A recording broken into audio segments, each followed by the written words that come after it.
Hoje eu quero ler em Lucas, capítulo 7, versículo 11. É uma passagem bem conhecida também. E fala assim: E aconteceu que no dia seguinte ele foi à cidade chamada Naim, e com ele iam muitos de seus discípulos, uma grande multidão. E quando chegou perto da porta da cidade, eis que levava um defunto, filho único de sua mãe, que era viúva, e com ela ia uma grande multidão da cidade. E vendo o Senhor, moveu-se de íntima compaixão por ela e disse: Não chores. E chegando tocou o esquife, e os que levavam pararam, e disse: Jovem, eu te digo, levanta-te. E o defunto assentou-se e começou a falar, e entregou a sua mãe. E de todos se apoderou o temor, glorificavam a Deus, dizendo: Um grande profeta se levantou entre nós, e Deus visitou o seu povo, e correu dele esta fama por toda a Judéia e por toda a terra circunvizinha. Até aqui, irmãos. O que nós temos aqui? Nós temos aqui, irmãos, duas multidões, né? Dois grupos de pessoas. E Jesus, irmãos, às vezes as pessoas acham assim que o que acontece na Bíblia seria coincidências. Não é coincidências, irmãos. Jesus, ele estava ali naquela cidade, entrando pelas portas daquela cidade, porque ele sabia o que ia fazer. Aquela mulher, ela era viúva, e o estado de uma viúva, irmãos, nessa época aqui, não era como hoje. Hoje ela recebe bolsa e bolsas e bolsas e tantas coisas que o governo vai dar para ela. Nessa época aqui é o contrário, irmãos. Ela estava devendo para o governo. Então, agora, a única pessoa que ajudava ela, com certeza, irmãos, era o filho dela. E o filho dela agora também vem a falecer. Então ela se encontrava numa situação difícil. E a palavra, irmãos, ela é bem clara. Ela vai dizer assim que, enquanto eles estavam saindo da cidade para levar o defunto, Jesus estava entrando na cidade, com uma outra multidão que estava feliz por estar com Jesus. Então, onde Jesus está, irmãos, as pessoas estão felizes, mesmo passando por problemas, porque Jesus, ele transmite essa paz, transmite essa segurança, transmite, irmãos, algo que muitas vezes transpassa os nossos problemas. Então, essa multidão estava feliz, andando com Jesus, confiante, vendo Jesus fazer tantos milagres, tantas maravilhas, enquanto a outra multidão, irmãos, estava triste, chorando, lamentando, consolando aquela mulher que estava agora numa situação bem delicada. E Jesus, vendo isso, irmãos, a palavra fala assim: e Jesus, vendo-a, moveu-se de íntima compaixão. Sabe, irmãos, às vezes nós estamos assim, tão acostumados no corre-corre do dia, que nós acabamos perdendo Jesus em algum momento.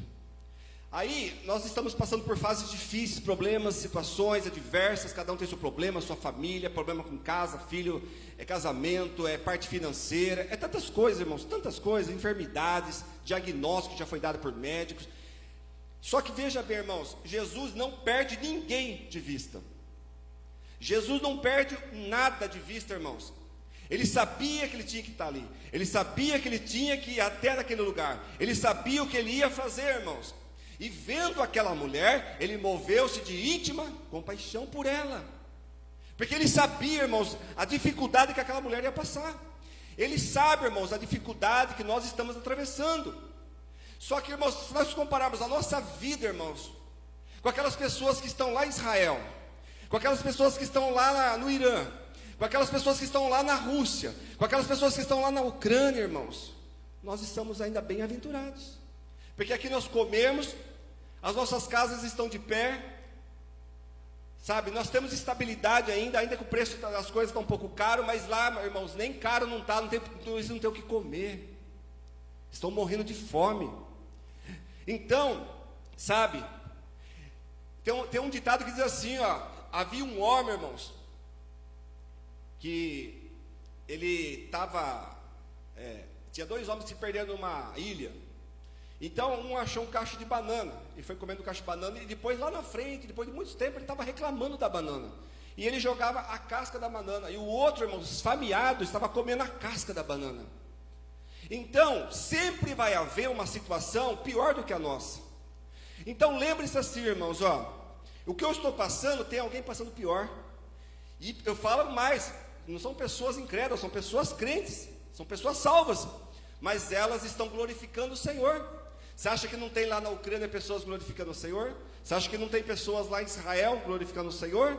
Tem, irmãos. Lá na Rússia, sabe? Existem pessoas glorificando o Senhor, né, irmãos? Agora a guerra chegou até Jerusalém mesmo, aquela cidade, né? Até o pastor foi lá. Então agora está sendo destruído a Jerusalém, irmãos. Por causa do que, irmãos? Por causa da ganância do homem. O homem já tem um país inteiro para ele, mas ele quer tomar o país do outro, irmãos. Lá em Mateus 24, fugindo um pouquinho aqui da história, lá em Mateus 24 vai falar sobre isso.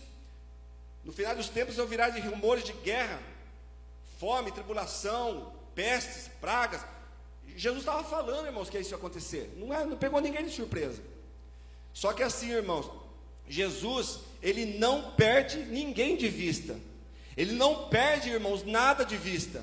Essa mulher, irmãos, coitada, eu fico imaginando, irmãos, coitada dela. O sofrimento que ela devia estar passando ali. Não só pela perda do marido que já tinha passado lá atrás, agora o filho presente. E ela sabe o que mais estava preocupando ela também, irmãos? O que ela ia passar dali para frente. Porque uma mulher nessa situação aqui, nessa época, era complicado, irmãos. Era complicado. Então, ela estava assim, passada. Acho que ela estava atônita, irmãos. Aí quem que aparece, irmãos? Jesus. E tem mais. O caixão, irmãos, estava levando a morte. Jesus fez o quê? Tocou, irmão, no esquife, no caixão. Sabe? Nem a morte passa por Jesus se ele não deixar, irmãos. Então imagine o seu problema perto da morte. Né, irmã? Então imagine o seu problema se ele é comparado perto da morte. E se Jesus ressuscitou o jovem, irmãos, Deus pode ressuscitar também coisas que você possa achar que está morta na sua vida. Deus pode ressuscitar coisas que você acha que já perdeu, que já está sepultado, que já deram por perdido. Não ouça a palavra de homens, irmãos, negativa, que deu o diagnóstico, que falou que não vai sair o processo no fórum, que vai demorar 10 anos. Irmãos, entrega a tua causa nas mãos do Senhor. Entrega a tua causa nas mãos de Cristo, porque só Ele pode resolver, irmãos. Não dê confiança muitas vezes na palavra de homens, porque você pode ficar decepcionado, decepcionada. Dê ouvidos à voz do Espírito Santo, irmãos, que fala no seu coração. Ele testifica o que Jesus vai fazer na sua vida. Amém? Então, que você possa saber. E ainda para finalizar, o que aconteceu? Quando ele ressuscita o menino, a palavra vai dizer: e todos viram que ele se levantou um grande profeta, e todos glorificavam a Deus, e a fama de Jesus correu por toda aquela cidade. Quando você receber a sua vitória, todos vão ver, todos vão saber, e o nome do Senhor vai ser glorificado. Amém? Deus abençoe, e eu já agradeço em nome de Jesus.